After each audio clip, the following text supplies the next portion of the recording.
being, very close, By the way, it's recording. Okay, let's kick ass. See, but that's good candid interaction too. So, where you're not, I didn't tell you I was filming, so it kind of lets you. Hey man, what's up? This is Ayin right here. You're on Ayin.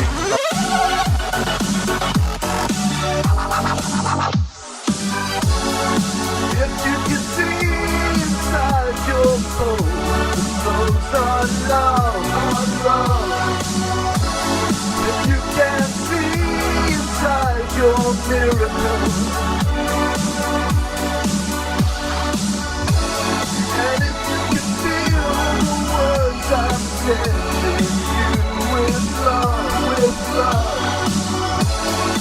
you can feel the heart-struck miracle.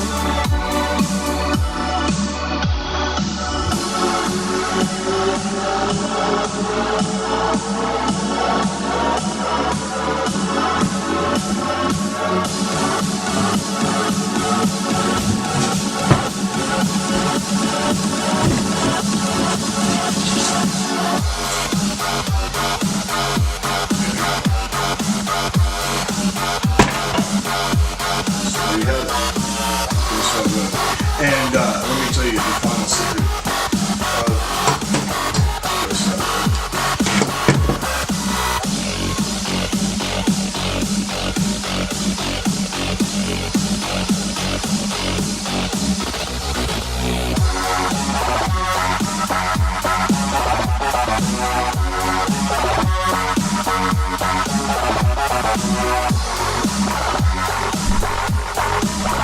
Right.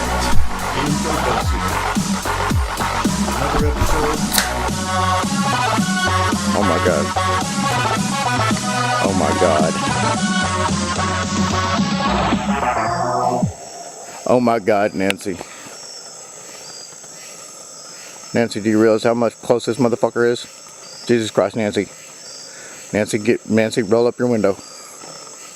Nancy, roll up the window.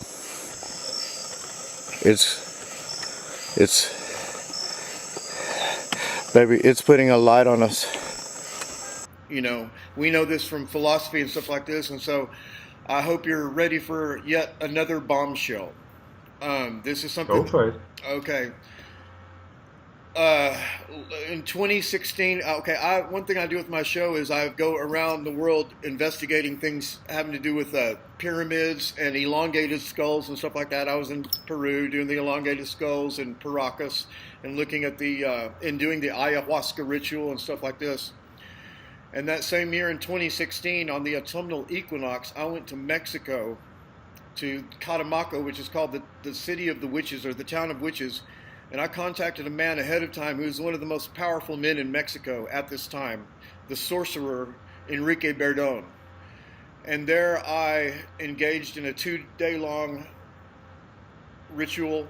It was a black magic ritual on the autumnal equinox, and then a white magic ritual the following day. But in the black magic ritual, after we did our widdershins and everything around a flaming pentagram, I was taken down into an underground sacred cave, and I went down the steps, down the steps, down the steps. And there was candles lit on every step, and there had been a candle lit in this cave for over 7 years.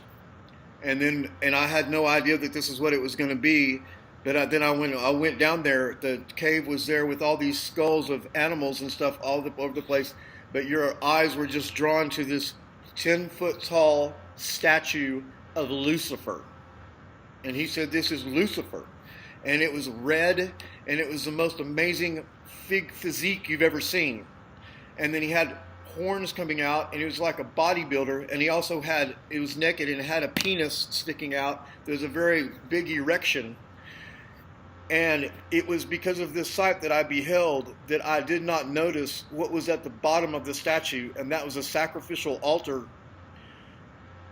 with a totally nude 16-year-old clairvoyant girl writhing in ecstasy in a trance.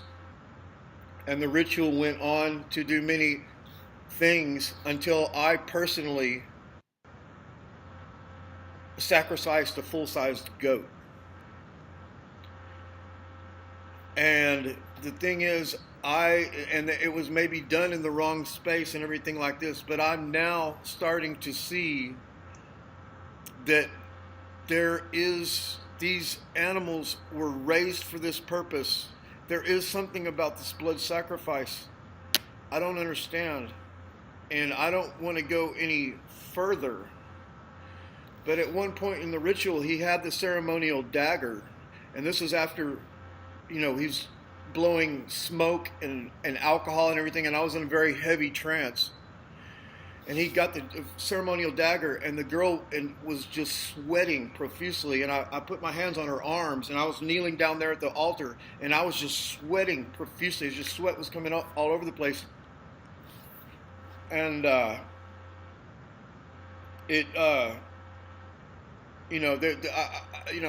somewhere the beautiful sorceress Yane appeared with the goat. I mean, there's no way they could have snuck up on me.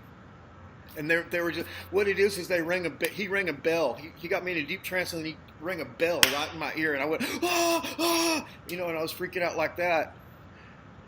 And, and then there was the goat, and the goat, and I did have a moments of hesitation. But anyway, before that, he had the ceremonial dagger, and he was rubbing it. He was putting it on the girl's chest, as if to say, do you understand?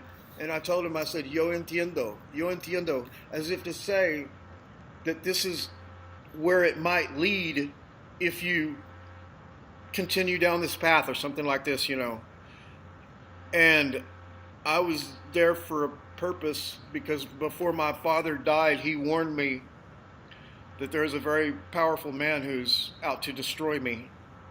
Literally, and I can't say anything else about that, but I was trying to get some protection from this man, and it was intense. And the thing is, I took a documentary film team down there, and once they saw the articles from the Daily News in the UK that had done a hatchet job on them 6 months before, and the blood sacrifice rituals, they outright refused to accompany me to White Monkey Mountain. And so I went alone, and I was not afraid at all. But they were terrified, and they didn't think I was going to come back alive. They thought I was going to be a human sacrifice or something like that.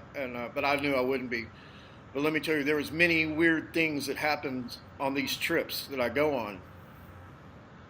And so I really just don't know what's going on with me. I think you're in very dangerous waters. Very, very dangerous. You have opened up for things that is very powerful in a dark way, and I would not experiment with these things. I would totally run the other way.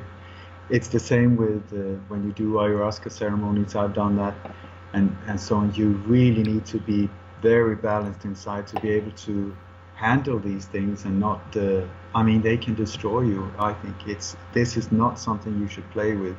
It is a mind and spiritual expanding experience if done in the correct way, but it's in areas where you are so right. You are so right, and all the listeners need to know that they should never fool with any of this stuff. But I'm telling you, Ole, I'm not experimenting. I was born into this shit somehow. I was born into this, and but I'll tell you, the love that I have for people. In other words, I now have realized that I have not decided whether I'm going to continue to go around the world being involved in animal sacrifices, but I know now that it won't be like that one where I had anger and everything like this.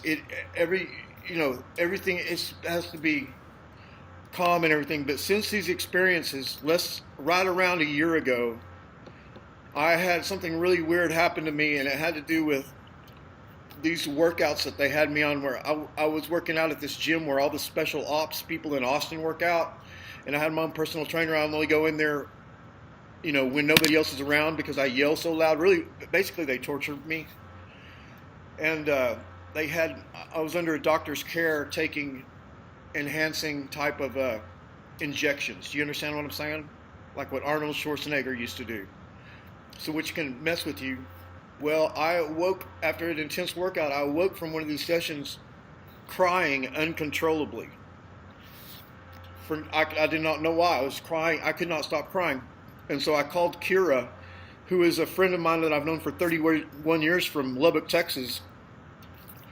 And I thought she's always talking about love and all this, and I thought she was just kind of this new age lady. I didn't know that she was a psychic, and she has her own website, and she does psychic readings and everything like that, and she talks to guides. But on that very first phone call, she was talking to her guides. She was asking me these questions and stuff.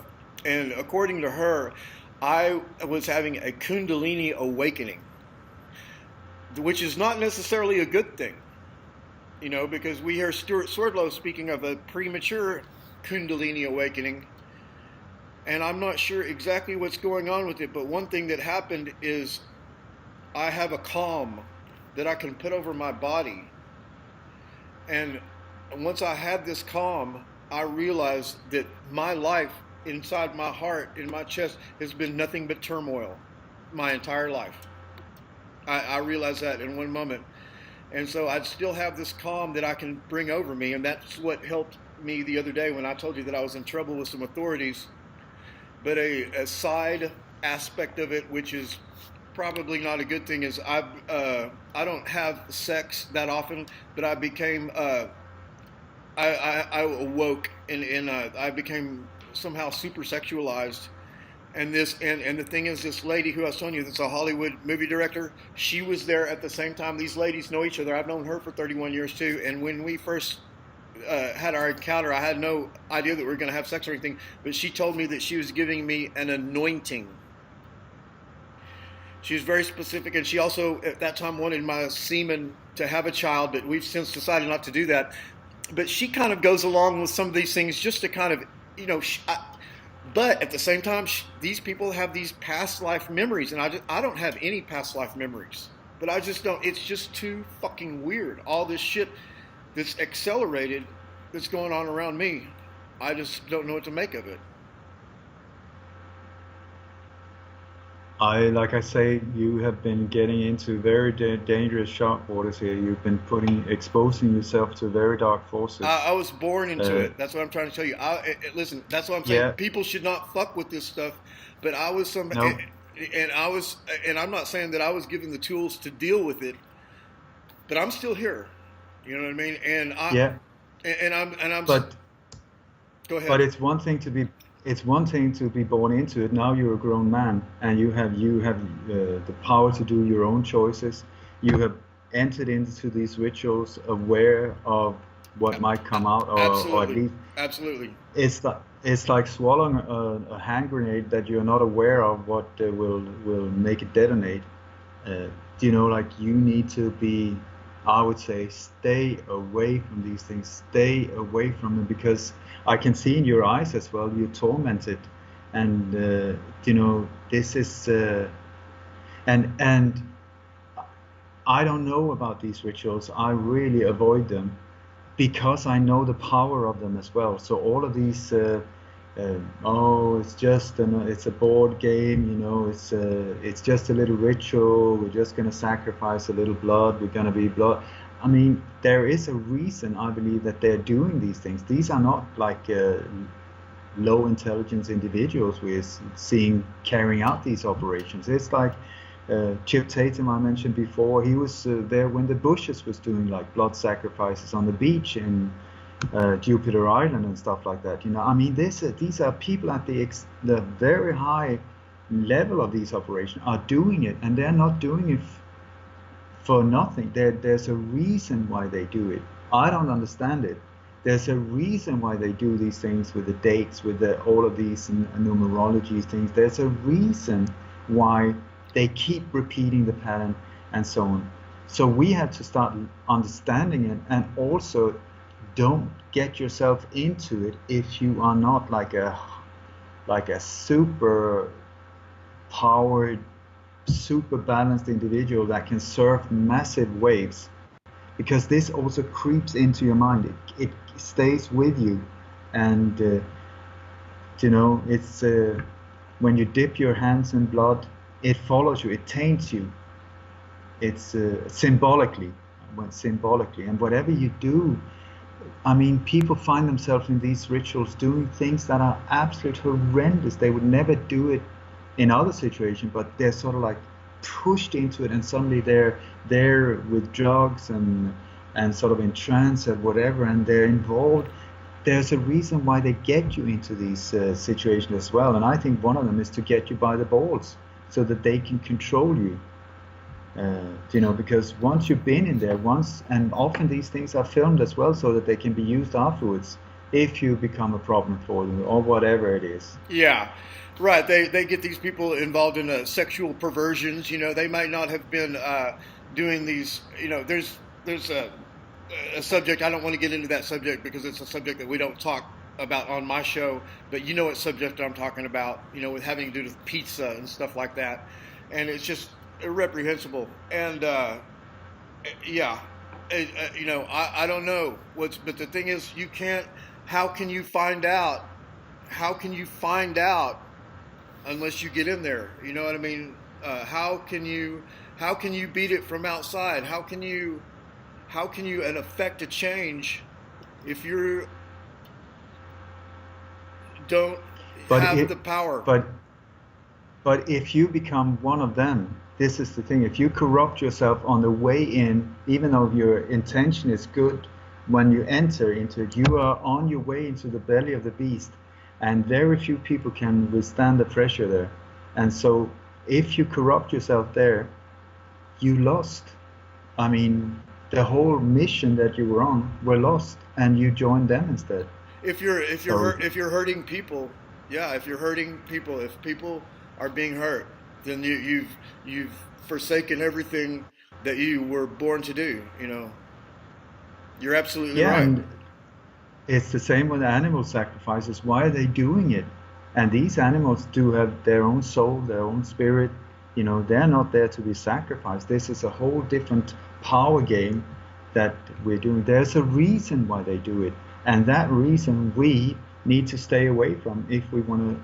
Otherwise, we're part of them. Well, listen, we're part of them anyway. You used money to get where you are. You used money to get on a plane and everything like that. You cannot separate yourself from the system. And now you do bring up an interesting thing about animal sacrifice. Is it right or is it wrong? Well, let me tell you. The good thing. Listen, people do an animal sacrifice every day, except they don't get when they eat a hamburger. Okay, Are you a vegetarian? Are you a vegetarian? No. Well, there you go. I totally agree with you. Yeah, so you got as much blood on your hands as I do. It's just when that goat, I've experienced it, so I know what it really costs to put a hamburger in your stomach. So just remember that. I totally agree with you.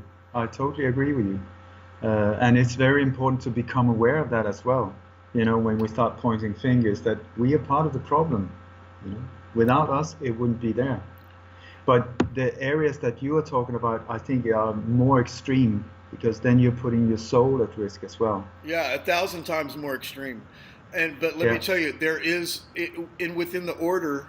I have progressed within the order at the slowest rate you can imagine. I've been involved for 6 or 7 years. There's people that have gone beyond me. But once again, I have a meeting with a man this week who's a very high person, and he just wants to have some barbecue and stuff, But when I did my leak, I've done my bases interview with Miles Johnston, and I also did my leak project interview with Rex Bear, and so it was revealed on both of those shows, that I'm with the order and everything, and so they contacted me and they had a few questions about it. The truth is, I didn't disparage them in any way. It's just, and didn't really talk about it at all. But I didn't know that Rex Bear was going to put that in the title. I didn't know he was going to do that. But they asked me to contact him and to put a disclaimer on that. I got off the phone. I emailed him. He had a disclaimer on there in less than an hour. That's how fast that shit went through. And then I reported back to them, and they're like, all right, cool. So I mean, it's just very, you know, this tiny little world. It's like of these genre of the truth-seeking movement of the conspiracies and everything like this. It's small, but it's getting bigger at an exponential rate. And you are one of the stars, you know, of this genre, so to speak. But especially in my opinion of the having to do with the political stuff, you really and now the mass shootings and everything. And let me tell you, I never believed Sandy Hook for a second, Aurora, Colorado, any of that shit. And now, and I didn't even look into Las Vegas shooting, and I just heard, and I don't own a television, but I just heard from people or different stuff. I mean, right off the bat, yeah, there was many shooters. There was no lone gunman, you know. So it's just, you know, but the information's there for the people to see, but they don't. For some reason, something keeps them. They don't want to know. I'm talking about your average American does not want to know. And the ones that do, they don't tell their friends. They don't tell their friends. The thing is that I think it's like if somebody is asleep, if you just shake them up and say, wake up, wake up, wake up, it's very brutal and it's very, you know, maybe they get scared in the middle of the night if you do like that. And it's the same what we're doing. We're saying, listen, everything you have built your life on, everything you believe in, seems to be built on lies. We have been deceived on a massive, massive scale, and deal with it.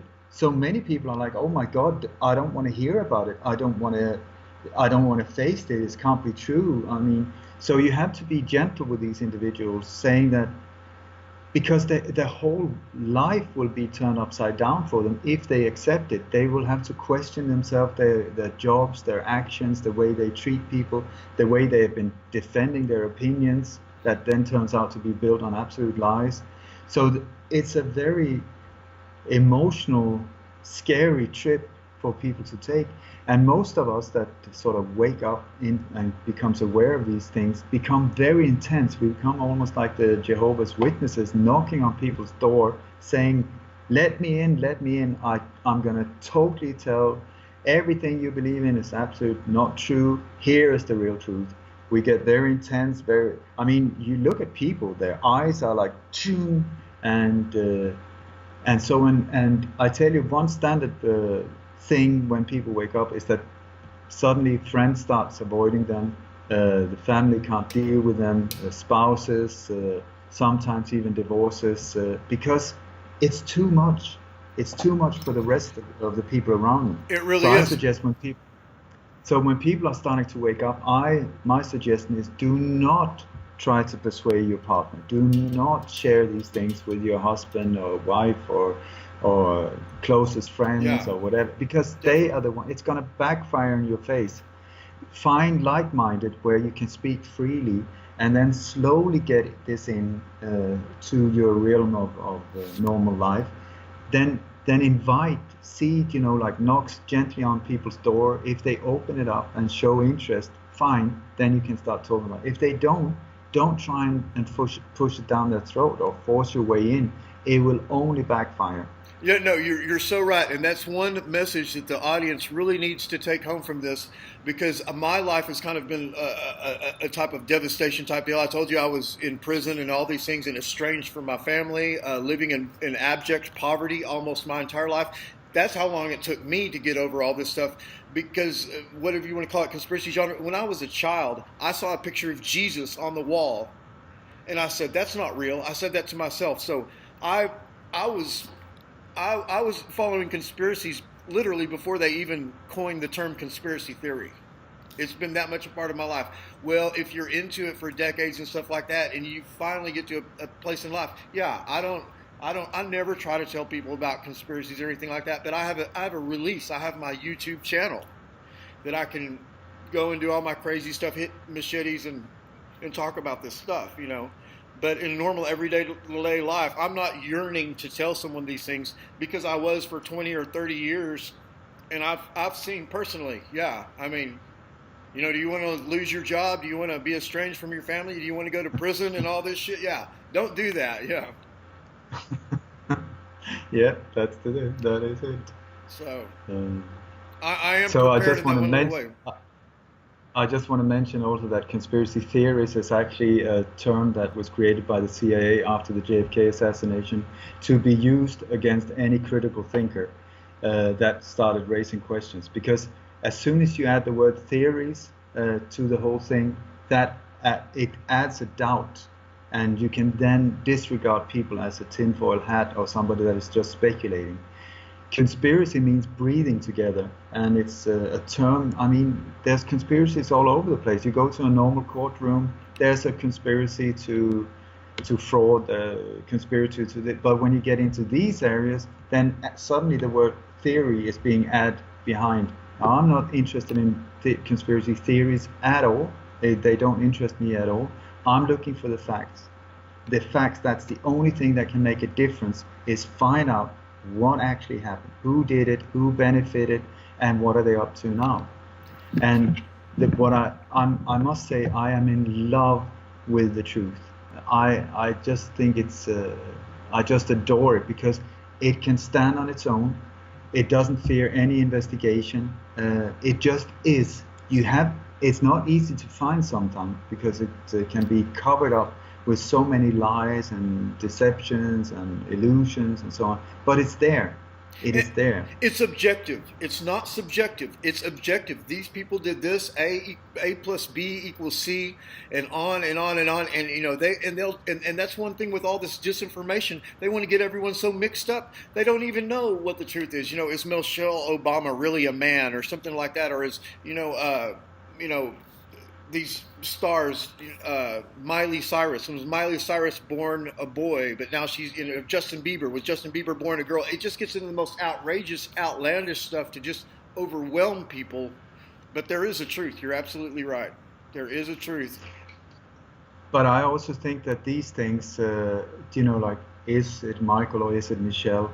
Really, what does it matter? When we look at the bigger picture that we're up against, things like that, that can wait. I mean, if we were taken for a ride, I personally believe he's a guy. Doesn't matter. That really doesn't make a big difference.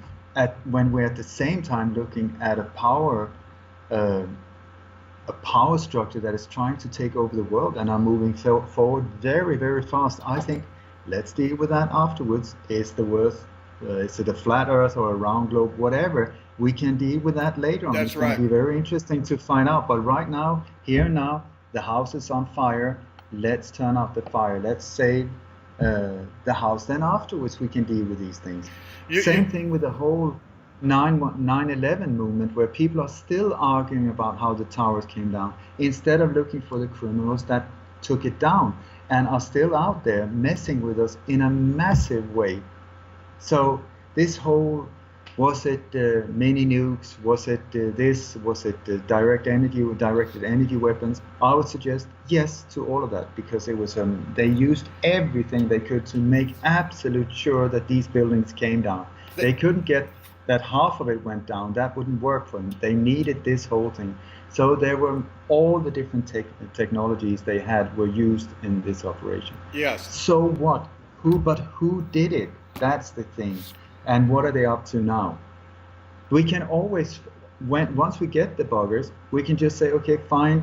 Now we got you to get maybe a few less years in prison or whatever. Please tell us about this technology, because it can help mankind, I'm sure. So be informed. So that day, it would be great for us to learn about these forces, so that it can be turned hopefully to the benefit of humanity. But until then, stop arguing that it's done on purpose to divide us. And that's the whole thing, divide and conquer. They've got very few methods against us. It's problem, reaction, solution, diversion, and divide and conquer. These are the more or less the few ones, force-like operations, also assassinations.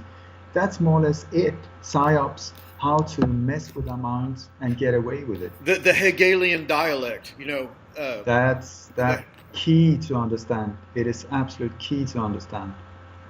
Yeah. So, you're absolutely right. And I really like the area that you're focusing on, which is the human area, which is the people that actually got their hands dirty and did this shit. there is a fire, the house is on fire. Yes, we must all put out the fire, but some little bastard is going around starting a fire in the next house, or the next house, and the next house. So some of us have to get away from the fire and go find out who this little bastard is that's starting the fire. And I'm saying it's not human. It's a non-human intelligences. There's no other possible explanation. That, I mean, obviously the people who are the controllers, they believe in these things. You know, they're offering these, you know, blood sacrifices to Moloch or whatever. You know, the Bible and the world history is full of this stuff. But at the same time, that's another trap, you know, because now it's going to be the Anunnaki and, oh, you know, they created, you know, humanity and all this bullshit, you know. There's traps everywhere. There's traps everywhere. They are, and the way I came to an understanding very early on that if I'm supposed to make a difference anywhere, I need to focus on one spot and then become as good at whatever this area is as possible. And become like a laser light that will take out this little piece of the puzzle, but just be there on it. And so I chose that was my passion, these top political assassinations, and then it came into force like terror, because it's the same forces behind them. They're carried out according to the same templates, very similar templates for a force-like terror attack as for a top political assassination. They follow almost the same bullet point list: how to pull it off, how to blame it on an innocent individual, how the investigation is part of the crime, how it's followed by commissions that are part of the crime, just there to cover the whole thing up, where you control everything from the hospitals to lawyers to judges in this court case, and media, and so on. So the whole setup is the same. So I have no idea who is behind it on a high level. I leave that to other researchers that are more skilled and knowledgeable and more passionate about these areas, and I focus on my part, a small part, but it's a crucial part. It is. And I would say it's almost like you say, yeah, but what difference will it make if you stop it? But it's like taking out a cogwheel out of a gearbox. It all falls apart. Yeah. It all falls apart. You only need to take out one little cog, and the whole thing just blocks. Yeah, you're absolutely right. And let me tell you, in the area that you focused on, you're number one, bro. You're number one. I've been following you for years. You're the guy that somehow gets it and has put together all this stuff with the comprehensive investigations that's based on investigating human beings and what they have done, what laws they've passed, what books they've written. You know, this guy like Quigley that President Clinton was his mentor. They write books that nobody ever reads, that just have horrendous shit written in them. I mean, just the most anti-human shit. It's right there in the books. And yeah, so you are focused on the humans that have their hands that are doing this shit. I found early on that if I say anything about UFOs or aliens or reptilians, or if it's true or not true, I found that if I just mentioned it, I saw people's eye go glazy, and I lost them, you know. But if I stayed on things that I could prove, things that could be understood, that's where the difference. That is where sort of like I get it. So I thought, I'm not going to go into these areas at all. The UFO, the aliens, I don't know. I have no idea. I don't want to get into these areas either. I'm not saying they're true or not true. I'm just not getting in there, because for me it would be a trap. I would lose myself also, because it's so easy when you get into this world of conspiracies. There's so many of them. So if you, it's like digging for water. If you dig a little here, dig a little there, dig a little over there, you'll never get down to the well. You have to just stay focused and keep on it. And the way I see it is almost like the Hoover Dam. If you look at this as a symbolic way, that this power force has built a wall that is blocking all of this beautiful life-giving water. And the water is just feeling worse and worse. You know, you can't trap water. It will go it will die on you. It's a living entity, and it will die on you if it's not allowed to move around freely in a beautiful currency and vortex and stuff. So, but they blocked it. So my intention is, okay, you blocked it. I would be like a laser beam on one point. I find the weakest crack, and I would just, like with a little hammer, I'll knock and knock and knock and knock, day in, day out, knock, knock, knock, knock. And one day, since there's so many other people skilled and devoted on other areas, they are knocking on their thing. And sooner or later, there will be a crack in the wall. And with the power of the water behind this wall, it won't be sort of, if the crack starts moving, it will take years for it to finally dissolve. It will come like a massive blowout. Once there's one crack, then the force of all this water that they've stopped for so many years, the humanity that has been shut down, it will just push its way through. And this is also what they fear. Now you're a Dane, right? Or you're born in Denmark, is this right? This body was born in Denmark. I belong anywhere I am. Okay, well, the only reason I'm bringing this up is maybe you're making it. We know the story of the little boy who put his finger in the dike. You know what I'm talking? Yeah. So you're doing the opposite. You're not putting your finger in it. You're hitting it with a hammer. You know, and so it's fascinating. You know that story comes from your land that you were born in, and so yeah, I totally agree. But also, one of the things that I loved about how the people of Denmark handled the occupation during the Second World War was humor. They used the sense of humor to keep the morale up high, you know, because Denmark is a joke. It's a tiny little country, a few islands, 5 million people, and then you had this massive military power that just came in and said, we're here for good. So how to deal with it? They used humor, they used underground movements and so on. And one of the ways that they did with these big tiger tanks was that one spoonful of sugar in the diesel, in the tank, could totally destroy this unstoppable death machine. One spoonful of sugar in the right location. So I say, let's sweeten it up and just do the exact same thing on this New World Order death machine. Find the weak spot and use non-violent in the correct area. Take out essential parts of the machinery. Take away the methods from them. Expose the methods so they cannot use them.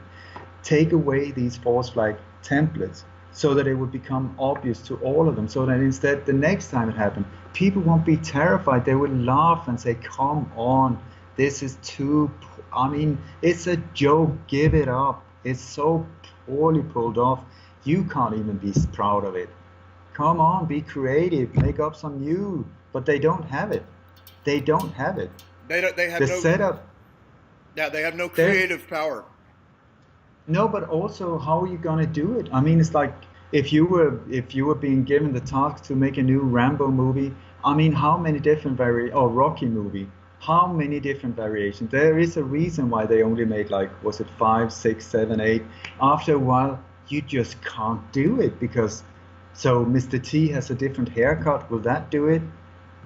Rocky will still win in the end. He will be the underdog fighting the impossible odds and then come out the winner. Hallelujah. Yeah. Okay, film number 2, same, small variation. Film number 3, here with these false flag terror attack, it's the same, Allah Akbar, forgetting a VHS video in the car that teaches you how to fly a 747, the ISIS flag, the bags with bombs. It's just the same. They can't change the script. They're locked in, so it's wonderful. That's why I keep focusing on exposing the templates, because as soon as normal individuals start seeing, there it is again, there it is again, there it is again, there it is again, the spell is broken. It's like if you watch a magician and he's doing this trick and it's like, wow, magic, a flower. Okay, and you're like, oh my God, that's incredible.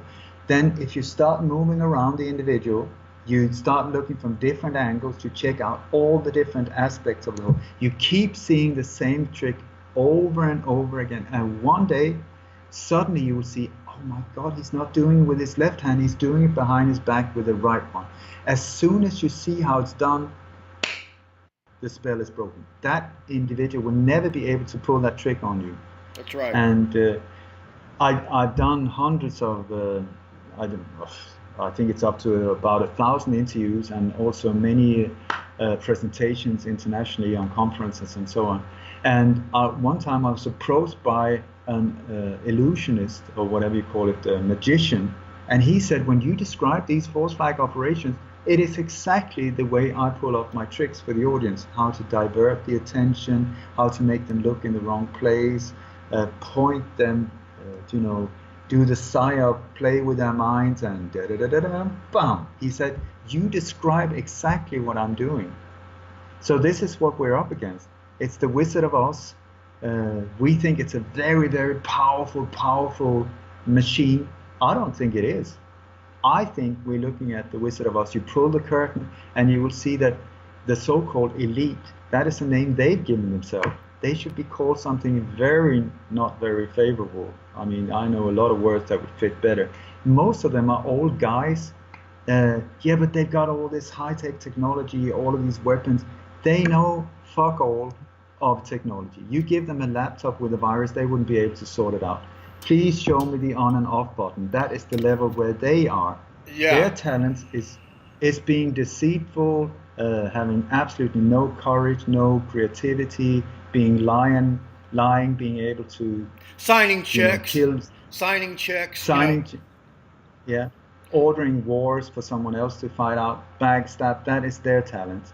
You know? So when we say that they got all this force, they do not. We are doing it against ourselves. This is the thing. If we just say enough and just stop, this whole thing would just come to an absolute crash. This machine, this tank, this death machine, just like putting a spoonful of sugar, it would just come to a full stop. But it's because we do it for them. Yeah. We even control each other. Yeah, they're using the Aikido on us. They're using the power. They're directing our, energy to kill our own selves. They can't. They don't have enough power to. That's why we've got to learn the Aikido, learn what their maneuvers are. That there's these subtle things behind the scenes. It's absolutely correct. That is why I try to expose their methods so we can use it against them almost. But the thing is, if you look at how they pull these operations off, I call it the terror pie, because it's almost like using a recipe for making a pie, whatever. You got specific ingredients. The lone crazy guy, there's always a drill. The reason they want him alone is by law, no conspiracy. The reason they want him crazy is, and then there's no need for a motive. All the different things that are part of these operations are just like ingredients in, if you bake a pie or whatever. If you bake a pie, you can change the coloring, the shape. It's still a pie. You can change the taste to a certain extent, but that's about it. Same with these operations. They might look slightly different, but once you start seeing how they're made up, you will see, I feel the smell. Is it a pie? Yeah, it's the terror pie. So the next time you see one of these crap operations, they're so poorly pulled off, many of them, with the victims laughing. It's called duping delight. It's a psychological effect when people know that they're lying. They've just had their best friend massacred in front of their eyes, and they're standing there smiling, and so on. It's all over the place, again and again and again. The same script being used, the same. Then it's like smelling this pie being baked, and like, I feel it, gone, boom, I see it. Yeah, the children of Sandy Hook, it's really not their kids. It's their nieces and nephews and stuff that under a different identity. I mean, and you say it's so poorly pulled off. Yes, it is, but I think even that is by design to see who has enough courage to see this poorly run operation and say, hey, that's not real. And so these people can be identified. I mean, obviously, you and people like you and me would be at the top of the list because we're sitting here talking about this stuff. But, it's more interested to see your regular Joe, who believes and who doesn't, I guess. These operations are always multi-layered. There are different aspects to the whole thing. This is one of them, how they sort of have a fishing net around us. So to see, they make it very obvious, and then they just see, okay, who was liking it on Facebook, who was sharing it, these have been filtered down into sort of to get a better idea of the population, where to focus their attention and so on. So for sure. Well, here's another thing. Like, say what you're doing, exposing these truths and everything like this, but people might ask, well, why haven't you been targeted for assassination? I don't think it's necessarily what you do. I think it's how you do it, and also like what's in your heart. You know what I mean? If you're not just always sitting around, oh, they're coming to get me, or I'm a targeted individual, or did somebody put the uranium in my coffee cup or something like that? You're upbeat and positive and everything like that, and that somehow gives you some type of protection because you're not all doom and gloom in your personal delivery. I have been there. I have been very afraid. I've had friends murdered. We moved from Sweden very quickly to Spain, so we changed our country because of these things. So I paid a price. I know the forces. I've seen it close up. It's a very ugly picture. It's a very scary picture. But I came to a point where early on where I understood either you go stealth, you go under the radar, very anonymous, so that these forces are not aware that you investigating them, or you need the spotlight on you. So I kept a very low profile for many, many years until the year 2012. And then once I felt this is it, then I went full speed out and tried to do as many interviews. I think I did like 300 interviews in the first year to get the spotlight on me. And also I gave out my book, Coup d'etat in Slow Motion. I gave it out for free. I think it was downloaded some 30,000 downloads just to get the information out there and off my shoulders, because it's an extremely detailed 12-year investigation of the assassination, but connected into Bush, into the Freemasonic networks, into the Iran-Contra scandal, with South Africa, with the pedophile trafficking. All of it is so entangled and connected to each other. So it's almost 1,000 pages. It's 2 parts. You can find it on Amazon. Coup d'etat in Slow Motion, part 1 and 2. And in the final chapter, I also exposed what I believe were the hit team in Dallas in '62, and how they are connected to many other cases, like the death of John Lennon, Martin Luther King, Robert Kennedy, Robert Smith in South Africa, Uwe Barzel in Germany, many. So I want to say also I was one of the key speakers at the JFK Assassination Conference 2016, and was asked to do a short speech to represent the people of Europe after the silent minute on the 22nd of November. So that was a great honor for me to do that, and I devoted many years trying to expose the JFK assassination, because that is a masterpiece when we come into this area of deception, multi-layered. We're still confused after 50 years. Absolutely incredibly how they pulled that one off. But once you understand that one, then it's so much easier to understand these on a low level type of operations. Yes. And so you're putting yourself out there, and everyone in this genre, of course, knows who you are. But at the same time, you're doing this interview now, and you're not telling me what country you're in. You're still taking common sense precautions to, that's good. But it's like I decided I'm not going to live in fear. I was fearful for years. I mean, I put my family on the line. It has been a very difficult trip over the years. I mean, we've had serious issues in my relationship as well, because of, is it right to do this thing? I mean, if anything would happen to my kid, I can't even imagine. At the same time, it needs to be done. Somebody needs to do it. So it's like, it's a very tricky one. And once you start having friends who die around you, it's not fun anymore. It's like people say, yeah, it's easy for you. Okay, please, you try my shoes for a few days. I don't think you would be that comfortable.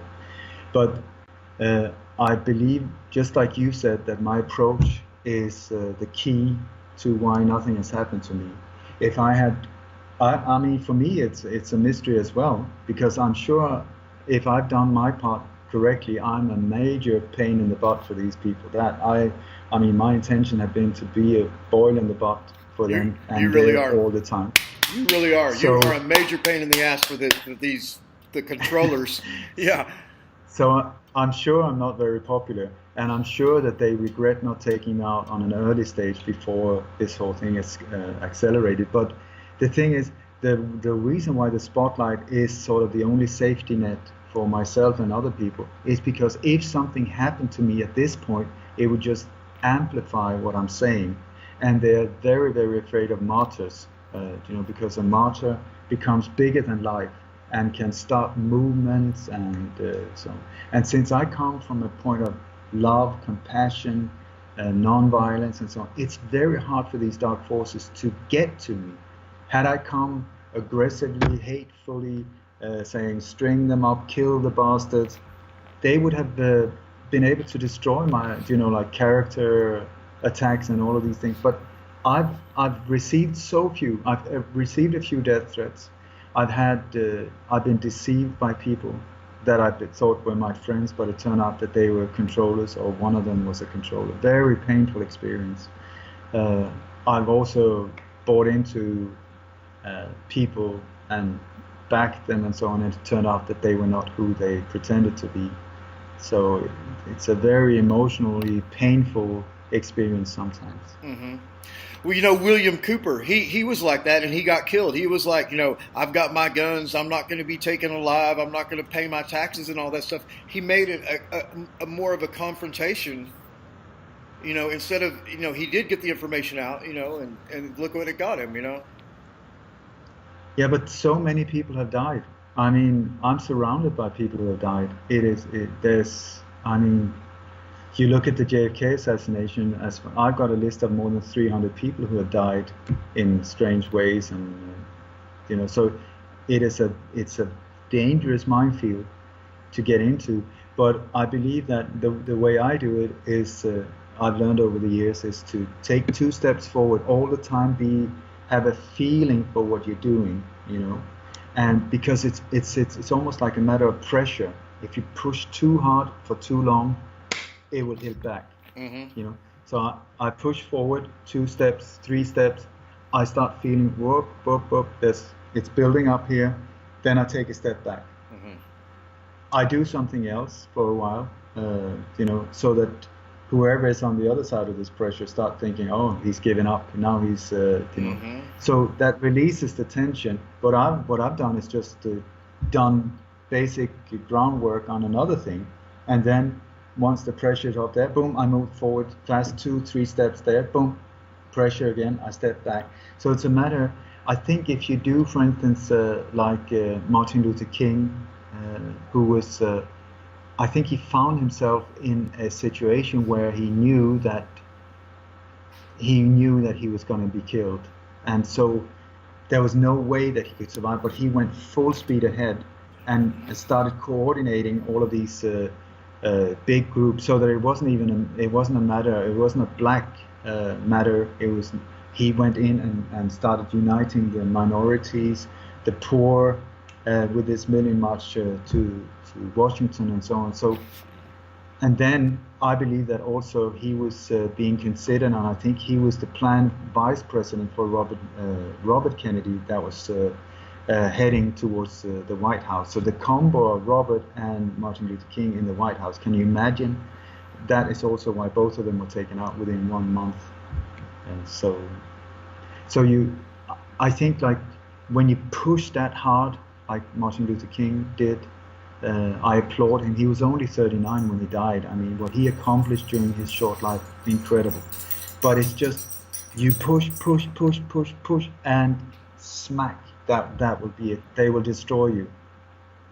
So I'm trying to be grateful every single day.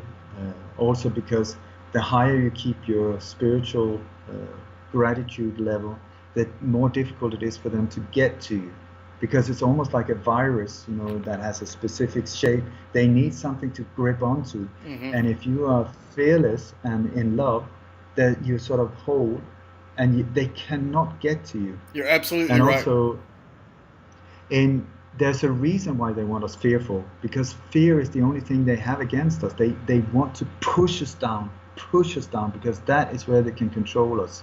If we are high in spirit, if we are, and the best way to do that is to focus on gratitude. I try as much as I can to be grateful for everything I got in my family, in my life. You know, if you only got one leg, be grateful for the one you have.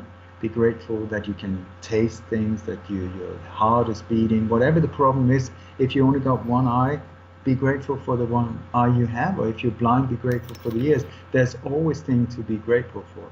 And then it's not a matter of just saying I'm grateful. You have to feel it to lift yourself. Feel it, and lift your spirit.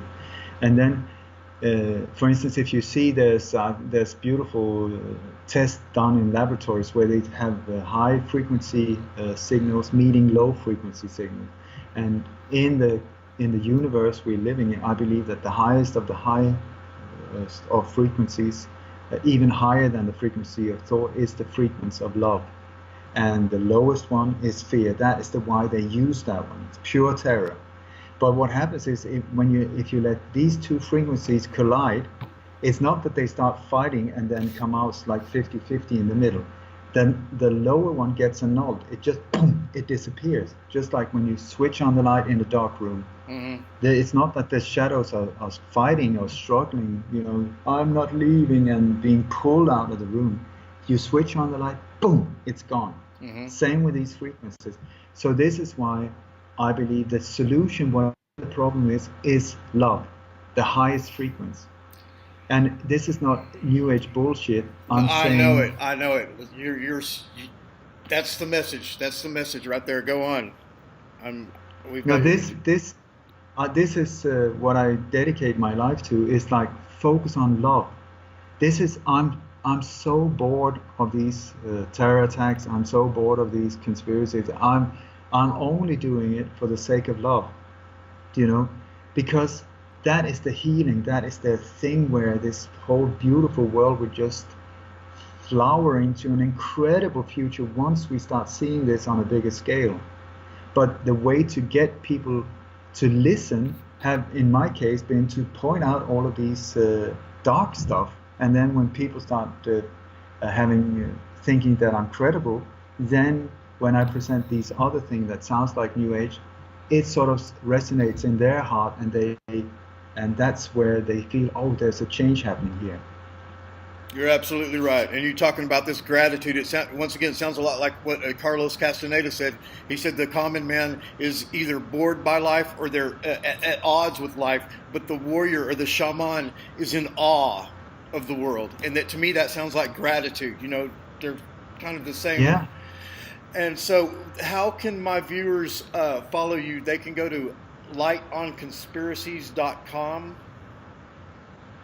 They can, and this name is very handpicked. It was my sweetheart Kim that came up with this name, because that is exactly what I try to do.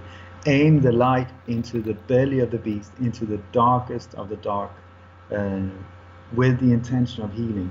That's the way. So it's lightonconspiracies.com. I'm a one-man band with a small, beautiful team around me that is helping me. The reason is not by coincidence. I'm not involved in any groups, organizations, with any others, because there's so many big egos knocking their heads against each other in these areas. So I stay away from all of that. I'm not involved or interested in politics. I'm not financed by anyone or so on.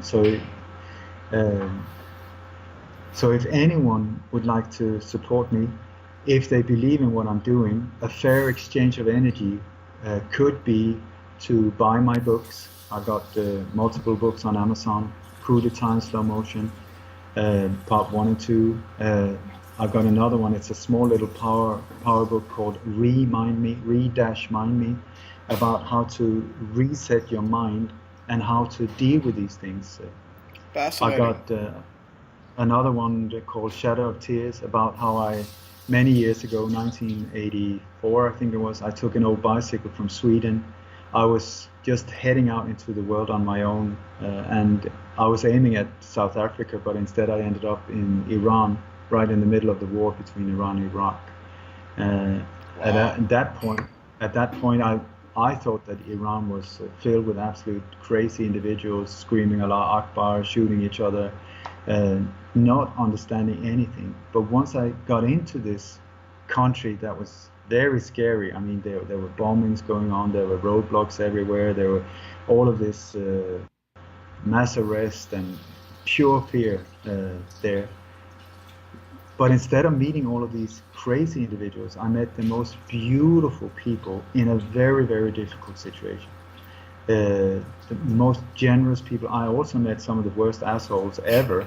But that is what happens when an extreme situation where you have to choose sides, and it will be this like a spectrum. Where are you? Will you be a freedom fighter? Will you be a torturer? Will you be a killer? Will you be somebody that will be killed for the right of, and so on? So it sort of shows you in a situation like that. So in the end, I fell in love with these people. Then one of them got murdered in the street, and it ended up with me helping to smuggle out one of my new friends out from Iran through former Russia, former East Germany, up to Sweden, and then where he is now since many years. And then in the end we got 7 more out to Sweden and to Canada. That's great. And so it's a true story about this. It's called Shadow of Tears. It's lots of photos, all of these, and I hope I've been trying to get this made into a film, made into a major movie for many years. I hope one day that would become a possibility, because this story is much bigger than us who were involved in it. I said it's a matter of building bridges between different races, above color, religion, everything. Just understanding we're the same. We're the same. It doesn't matter if you've got curly hair and speak Farsi, or you're coming from Denmark having a different color eyes. We're the same. You know. So anyway, it's called Shadow of Tears. And then I got a kids book called Yolanda Yogapanda. Truth is one, paths are many. It's based on the Raja Yoga principles. I'm a Raja Yoga teacher as well, which is the science of the mind. I'm stiff like a log, so it's not yoga for the body, but for the mind. And so I try with this kids book to empower children at an early stage, for them to find their own power, to be able to say yes and no, and not just being fooled into stuff, but find their own power. And so, if it would be okay with you, can I end with a prayer? Not that I'm a religious person, but yes, please. Okay.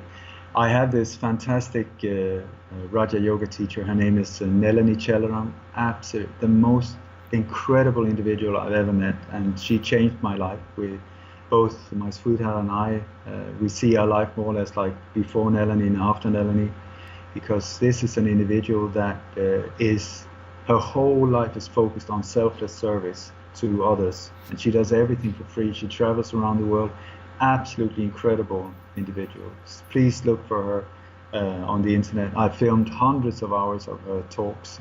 And she walks her talk 100%. Anyway, the prayer goes like this. Okay. May the entire universe be filled with peace and joy, love and light. May everyone, and especially the ones who hurt us, be filled with peace and joy, love and light. May the light of truth overcome all darkness, so victory to that light. For me, this is very, very important and symbolic, because if we don't heal the individuals that are hurting us, it will just continue. If we destroy them in a brutal way, it will just continue. We will become them. And this is the thing, power corrupts, violence corrupts. You know it, you've seen it close up. They say if you really want to test the strength of a character, give them power. So these individuals that are now behind the New World Order, I think they are totally empty inside.